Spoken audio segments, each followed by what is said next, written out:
The currency pairs characteristics, in as much as the soccer fans know the qualities and the characteristics of each soccer player. They can be able to tell you Lionel Messi is able to do such and such skills, Mbappe is able to do such and such skills, is good at what, whoever is good at free kicks, whoever is good at penalties, etc. So in this game, we must also master and know the characteristics of our currency pairs. Like for instance, the GBP pairs, GBP USD. GBP USD is traded in large volumes. The spread is relatively cheap there, and it offers very good volatility, and it offers too much pips. Yeah.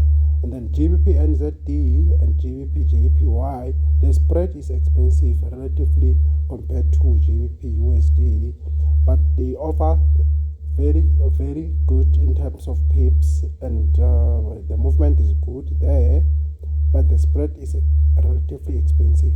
GBP Swiss franc, GBP CAD, and GBP Aussie, the spread relatively as well, it's expensive.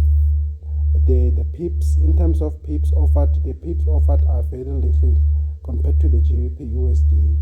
And then Euro GBP is a pair that tends to range for a long time, because these are the currency pairs that are from the nations that are situated next to each other. Like the Euro is in the European Union and the GBP is in the Great Britain. So these pairs, they are just like a rand and pula.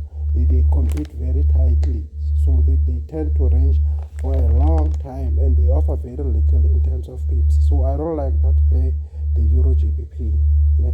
And the Euro pairs, Euro USD is a very cheap pair to trade. Almost every trader likes that pair because the spread is relatively cheap to trade. And then most people like that pair, they take it. The movement, the volatility is very good, but it's full of manipulation. It's full of fake patterns, of fake hours. That pair, I don't like that pair. And then the Euro NZD and the Euro CAD and the Euro Aussie, they are good pairs to take. Unlike the Euro USD, although the spread is relatively expensive in my broker.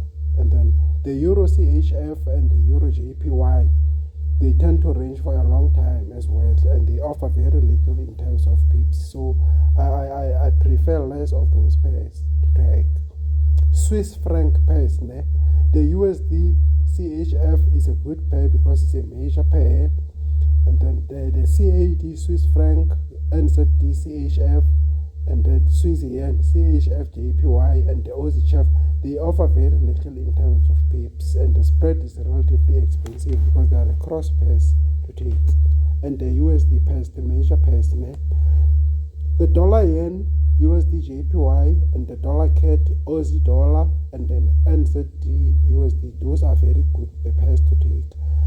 The spread might be expensive, might be relatively expensive. There might be a good volatility in them, but they are major pairs. They control most of the market movement, so they are good pairs to take. The ones that I have in USD, the dollar yen, the dollar CAD, and the Aussie dollar, and the NZD USD, very good pairs to take. And the CAD pairs, CAD JPY, Aussie CAD, and NZD CAD, those pairs tend to offer very little in terms of pips. The spread is relatively expensive, but I don't like those pairs in person. And then NZD pairs, NZD JPY and Aussie NZD, they offer very little in terms of pips, and there's a little volatility there according to me, so I don't like those pairs. And then the Australian dollar pairs, the Aussie yen also offers very little in terms of pips. There's very little volatility there. I don't like that pair. All right, don't go.